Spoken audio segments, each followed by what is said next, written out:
If you really want to work out who Jesus is and discover what that means for you and your life, you need to delve deeply into his life and teachings. Sometimes when you get familiar with something, you stop seeing it for what it really is. Jesus and his teachings have been a victim of this familiarity. Every Sunday we go to church and we hear a reading from the gospel. Over time, this can create the illusion that we know the gospel, when in truth, most of us have barely scratched the surface of the life and teachings of Jesus Christ.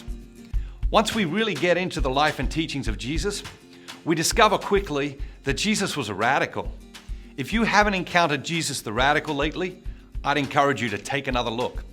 His life was radical, his teachings were radical, his love is radical, his invitation is radical. His teachings were radical 2,000 years ago, and you know what? They're just as radical 2,000 years later.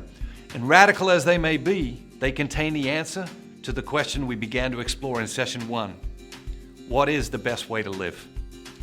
Even if you could prove to me indisputably that Jesus never existed, that there is no God, and that there is no life after death, no heaven to look forward to, I would still believe that the teachings of Christianity, and those of Catholicism in particular, are the best way to live.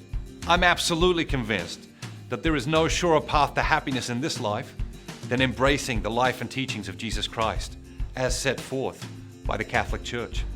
The radical nature of Jesus' life, teachings, and love is a constant source of inspiration.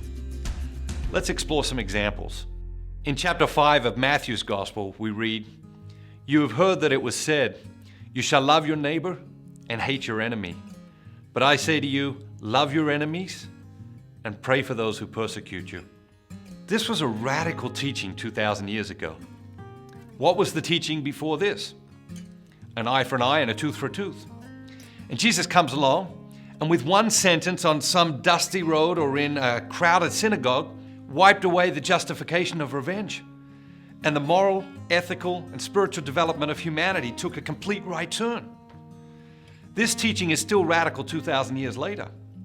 When was the last time you went out of your way to love someone who despises you, or someone who opposes you, or even just someone who makes your life difficult? We're all persecuted. We're all persecuted in different ways by different people at different times. Bullying is persecution. Excluding people is persecution. Ridicule, sarcasm, and negative humor are all persecution. When we're persecuted, our first reaction is probably not, "Oh, I'm going to pray for that person who's persecuting me." No, our natural reaction, our first reaction, is most likely some form of revenge. But Jesus wants to raise us above our natural reactions and teach us to respond with grace. In Luke's Gospel, we hear about John the Baptist preparing the way for Jesus. And he said, "Whoever has 2 coats must share with anyone who has none, and whoever has food must do likewise." Think about that when you're getting dressed tomorrow morning. You look in your wardrobe and you see all those clothes. Then consider that there are 7 billion people on the planet today. 1 billion of those people don't have enough clothes, and more than 2 billion of those 7 billion people are hungry just for bread on our watch. Speaking of radical, you probably have lots of people in your life talking to you about chastity and encouraging you not to have sex before marriage. In our hypersexual culture, these messages may seem radical, but Jesus' teaching is much more radical. Jesus said, "You have heard that it was said, 'You shall not commit adultery.' But I say to you that everyone who looks at a woman with lust has already committed adultery with her in his heart." Guys, think about it. How often do you look at a girl lustfully? Ladies, how often do you look at a guy lustfully? Jesus said that to look at someone lustfully is to commit adultery in our hearts. Now that's radical. Jesus calls us to a radical freedom. He wants us to be free. How free? Radically free. He wants us to have the freedom of self-control that allows us to direct every aspect of our being, including what we look at and what we think about when we look at something or someone. These are just a few of the many examples of Jesus' radical teachings. But what was most radical was what he taught us about love. He taught us how to love, not just with his words, but with his actions and with his life. You see, the world portrays love as a selfish thing, The world tells us love is something that's there for our own pleasure and satisfaction. But Jesus presents agape. Agape is selfless, sacrificial, unconditional love. That's a thing of beauty. Agape, selfless, sacrificial, unconditional love. This is the love we all yearn for and usually go looking for in all the wrong places. Jesus laid down his life for others, for us.